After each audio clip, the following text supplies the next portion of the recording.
Hello programmers, welcome to solution hub. আশা করি আপনারা সবাই ভালো আছেন। আজকে আমরা যেই প্রবলেম স্টেটমেন্টটি নিয়ে আলোচনা করব সেটা হচ্ছে অ্যাভারেজ ওয়ান। এটা হচ্ছে বি ক্রাউডের 1005 নম্বর প্রবলেম। তো প্রথমত আমরা প্রবলেম স্টেটমেন্টটি বুঝি, তারপর সেটা নিয়ে আমরা সলিউশন করব। তো এখানে দেওয়া আছে read to floating points values of double position A and B. দুইটা ভ্যালু রিড করতে হবে আমাদের, সেটা একটা হবে এ এবং একটা হবে বি। একটা জিনিস মাথায় রাখবেন, এখানে কখনোই ভেরিয়েবলের নাম এমন না যে এখানে যেটা দেওয়া আছে সেটাই দিতে হবে। আপনি এখানে এক্স ওয়াই জি যা যেটা খুশি আপনার নিজের নাম যা খুশি দিতে পারেন, এটা ডাজেন্ট ম্যাটার, কিন্তু আমাদের দুইটা ভেরিয়েবল রিড করতে হবে, that's all matter. Okay, corresponding to students grade, এই দুইটা ভ্যালু কিসের ভ্যালু? দুইটা স্টুডেন্টের গ্রেডের value. After this calculate the students average, এখানে অ্যাভারেজ বের করতে হবে। তারপর considering that grade A has weight 3.5 and B has weight 7.5। আচ্ছা, এখানে এই বিষয়টা নিয়ে আমাদের একটু ভালো করে বুঝতে হবে। সেটা হচ্ছে এখানে ওয়েট বলতে কি বোঝাচ্ছে। যেমন ধরেন আমরা যদি একটা রিয়েল লাইফ এক্সাম্পল দিই, সেটা হচ্ছে আমরা যখন বিভিন্ন বিশ্ববিদ্যালয়ে পড়ি তখন আমাদের প্রতি সেমিস্টারে এক্সাম হয়, যেটা রেজাল্ট কনভার্ট হয় জিপিএতে, আর ফাইনাল এক্সামের রেজাল্ট হয় একবারে শেষ রেজাল্টটা হয় সিজিপিএতে। তো যখন জিপিএতে কনভার্ট হওয়ার পর ওই প্রত্যেক সেমিস্টার থেকে আমাদের কিছু পরিমাণ নাম্বার অ্যাড করে ফাইনাল সিজিপিএ কমপ্লিট করা হয়। এখন কোনো ক্ষেত্রে এই জিপিএ থেকে যেই নাম্বারটা নেওয়া হয় সেটা পার্সেন্টেজ হয় 5%, কোনো ক্ষেত্রে 10%, কোনো ক্ষেত্রে 15%, এভাবে এটা ভ্যারি করতে পারে, বিভিন্ন ক্ষেত্রে চেঞ্জ হয়। ঠিক তেমনই এখানে এর একটা ভ্যালু আছে, গ্রেড আছে, যে গ্রেডের মান হচ্ছে 3.5। দ্যাটস মিন এ কে আমরা 3.5 দিয়ে মাল্টিপ্লাই করলে একটা ভ্যালু পাবো, ঠিক আছে, সেটা হবে এর ভ্যালু। এবং বির একটা ওয়েট আছে, সেটা হচ্ছে 7.5। ওকে, তার মানে বির যে ভ্যালু পাবো সেটাকে 7.5 দিয়ে মাল্টিপ্লাই করলে আমরা বির ভ্যালু পেয়ে যাব। এখন তাহলে অ্যাভারেজ বের করতে কি হলে কি করতে হয়? আমরা জানি টোটাল নাম্বারকে তার কাউন্ট দিয়ে ডিভাইড করতে হয়। এখন টোটাল নাম্বার তো আমরা পেয়ে যাব দুইটা অ্যাড করলে, এ এন্ড বি কে 3.5 এবং 7.5 দিয়ে মাল্টিপ্লাই করার পর অ্যাড করলে আমরা পেয়ে যাব। এখন ডিভাইড করব কি দিয়ে? ডিভাইড করতে হবে 3.5 and 7.5 অ্যাড করলে হয় 11 দিয়ে ডিভাইড করতে হবে, ঠিক আছে। আচ্ছা, তারপর সামনে আগাই দেখি আর কি আছে। H grade can be from 0 to 10। প্রত্যেকটা গ্রেডের মান কত হতে পারে? যে এখানে গ্রেড দিছে, এগুলো হচ্ছে প্রত্যেকটা গ্রেডের মান 0 to 10। ম্যাক্স দেখেন এখানে 10 দেওয়া আছে।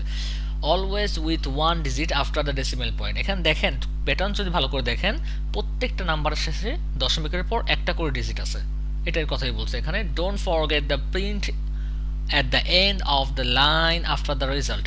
এখানে সকল রেজাল্টের পরে কি করতে বলছে? এখানে এন লাইন অ্যাড করতে বলতেছে। কিন্তু কথা হচ্ছে আমরা যেহেতু জাভাস্ক্রিপ্ট ডেভেলপার আর আমাদের কনসোল লাইনে অটোমেটিকলি এন লাইন প্রিন্ট করা থাকে, অ্যাড করা থাকে, যার কারণে আমাদের কি করতে হয় না, আমাদের অ্যাডিশনালি আলাদা করে ব্ল্যাক স্ল্যাশ এন দিয়ে প্রিন্ট লাইন লিখতে হয় না, ঠিক আছে। অন্য প্রোগ্রামিংয়ে সলভ করলে হয়তো লিখতে হতো। Otherwise you will receive presentation error. এররটা আমরা সাধারণত খাবো না ইনশাল্লাহ। Don't forget the space before and after the equal sign. এই যে এইটা কোনটার কথা বলছে? এই যে দেখেন এখানে ডোন্ট ফরগেট দ্য স্পেস, দেখেন ইকুয়াল সাইনের আগেও একটা স্পেস আছে, পরেও একটা স্পেস আছে, এই স্পেসটা ভুলে যাবে না।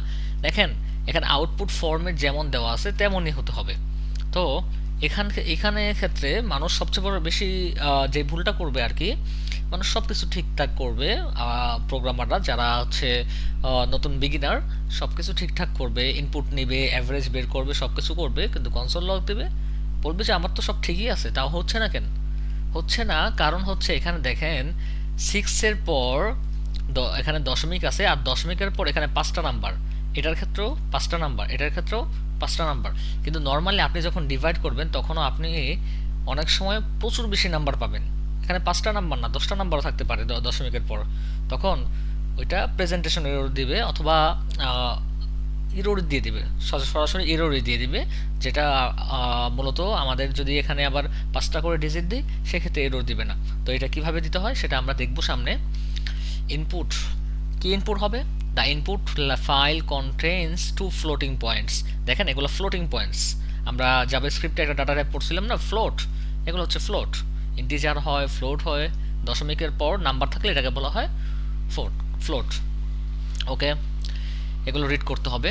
তারপর মিডিয়া লিখে প্রিন্ট করতে হবে। এখানে দেখেন প্রত্যেকটা মিডিয়া ইকুয়ালস এত। তা মিডিয়া বলতে কি বোঝায়? অ্যাভারেজ। এটা পর্তুগিজ ভাষায় অ্যাভারেজকে মিডিয়া বলে। এই তো। আর এখানে বলেও দিছে যে দশমিকের পর 5টা ডিজিট থাকবে। এই যে দশমিকের পর দেখেন 5টা ডিজিট। এই তো, এই গেল আমাদের প্রবলেম স্টেটমেন্ট। এখন যারা সবাই যারা না শুধু সবাই ট্রাই করবেন এখন যে এই সলিউশনটা নিজে নিজে কমপ্লিট করতে, ট্রাই করে দেখতে যে আপনারা পারেন কিনা। যদি না পারেন তাহলে আবার এসে এখানে যোগ দিবেন। ঠিক আছে, তাহলে আমরা এখন আমাদের পছন্দের প্রোগ্রামিং ল্যাঙ্গুয়েজ জাভাস্ক্রিপ্ট সিলেক্ট করে নিই। আচ্ছা, এখন এই লাইনটা দিয়ে আমরা আগেও আলোচনা করেছি যে এই লাইনটা কি করে। এই লাইনটা হচ্ছে আমাদের ফাইল থেকে আমাদের পুরা ফাইলটা রিড করে। পুরা ফাইলটাকে আমাদের এই লাইনটা কি করে, প্রতিটা লাইনে কনভার্ট করে। আর প্রতি লাইনের ক্ষেত্রে 0 ইন্ডেক্সে থাকে ফার্স্ট ইনপুট, ফার্স্ট টেস্ট কেসের ইনপুট আর কি। 1 নাম্বার ইন্ডেক্সে থাকে সেকেন্ড ইনপুট। যেমন ধরেন এই যে দেখেন 5.0, এটা থাকবে হচ্ছে, দেখেন এটা একটা লাইন তো, তাই না? এটা থাকবে ফার্স্ট লাইনে। আর ফার্স্ট লাইন অ্যারেতে ইন্ডেক্সিং করা হয় কি 0 ইন্ডেক্সে। আর সেকেন্ড লাইন থাকে কোথায়? 1 নাম্বার ইন্ডেক্সে। তাহলে আমরা কি করি দেখি। আচ্ছা, আমরা বলছিলাম ভেরিয়েবলের নাম যে কোনোটা নেওয়া যেতে পারে আর কি, কিন্তু আমরা এ এন্ড বি নিব, সমস্যা নেই। অন্যটা নিলেও কোনো সমস্যা হবে না। কনস্ট এ ইকুয়ালস, এখন দেখেন যখন আমরা এখান থেকে ফাইল রিড করব, ফাইল রিড করার পর আমরা পাবো হচ্ছে string, but what we need, আমাদের দরকার হচ্ছে ফ্লোটিং পয়েন্টস। সো এটাকে আমাদের পার্স করে নিতে হবে। পার্স করে কিভাবে? Parse float. এটার ভিতরে যদি আমি লাইন্স 0 দেই, মানে ফার্স্ট নাম্বার ইন্ডেক্স, তাহলে এটা কি হবে? সরাসরি পার্স হয়ে ফ্লোটিং পয়েন্ট নাম্বার এতে স্টোর হবে। ওকে, নেক্সটে যদি আমরা বি লিখি সেম ওয়েতে, পার্স ফ্লোট লাইন্স 1, তাহলে দুইটাই আমরা ইনপুট নিয়ে নিলাম। এখন আমরা দুইটার থেকে রেজাল্ট বের করব। কনস্ট রেজাল্ট ইকুয়ালস, আমরা কি বলছিলাম যে আমাদের এ কে 3.5 দিয়ে মাল্টিপ্লাই করতে হবে। ওকে, করলাম। এটার সাথে অ্যাড করতে হবে বি কে 7.5 দিয়ে মাল্টিপ্লাই করার পর, আর এট দ্য এন্ড আমাদের কি করতে হবে? 11 দিয়ে ডিভাইড করতে হবে। ঠিক আছে, আচ্ছা 11 দিয়ে ডিভাইড করলাম। এখন আমরা এটা প্রিন্ট করব। console.log, এখন ব্যাকটিক নিয়ে নিই। আচ্ছা, ব্যাকটিক নেওয়ার পর এটা কপি করে নিলাম, মিডিয়াটা কপি করে এখানে প্রিন্ট করে দিলাম। দেখেন মিডিয়ার পর অটোমেটিক একটা স্পেস চলে আসছে কপি থেকেই। ঠিক আছে, তাহলে এখন আমরা এখানে একটা স্পেস দিব, বেশি দেওয়া যাবে না। মিডিয়ার আগে কোনো গ্যাপ থাকা যাবে না। মিডিয়ার পরে সর্বোচ্চ একটা স্পেস থাকবে, তারপর ইকুয়াল সাইন, তারপর আরেকটা স্পেস, তারপর হচ্ছে কি আমাদের রেজাল্ট। তো রেজাল্ট প্রিন্ট করবো কিভাবে? ভেরিয়েবল $সাইন আর $সাইন লিখে সেকেন্ড ব্র্যাকেট দিব, আর এখানে রেজাল্ট লিখব। এখন যদি আমরা প্রিন্ট করে দিই তাহলে কি এরর খাবো বলেন তো? আমরা খাবো হচ্ছে আমাদের ডেসিমেলের পরে অনেক ধরনের নাম্বার থাকবে। এখানে 5টা না 10টাও থাকতে পারে, 15টাও থাকতে পারে। আবার অনেক ক্ষেত্রে আমাদের কি হয়, আমাদের চলতেই থাকে নাম্বার, যেটা ইনফিনিটি বলা হয়। ওটা ইনফিনিটিও থাকতে পারে। তো ওইটা তো করা যাবে না। আমাদের এখানে আমাদের রুলস হচ্ছে সর্বোচ্চ 5টা আমরা শো করতে পারবো। তো সেটা করার জন্য আমাদের সুন্দর একটা মেথড আছে, টু ফিক্সড। এখানে এই মেথডটা কি নেয়? একটা ইন্টিজার নেয়। এখানে ইন্টিজার যদি হিসাবে যদি 1 দেন তাহলে এটা দশমিকের পর একটা নাম্বার শো করবে, 2 দিলে 2টা। ঠিক তেমনই আমাদের যেহেতু 5টা দরকার, তাহলে আমরা 5 দিতে পারি।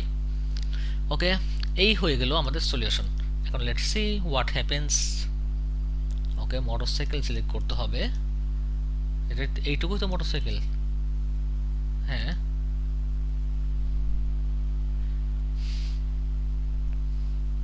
ওকে গাইস, আমরা সফলভাবে আমাদের এই সলিউশনটা কমপ্লিট করতে পারলাম।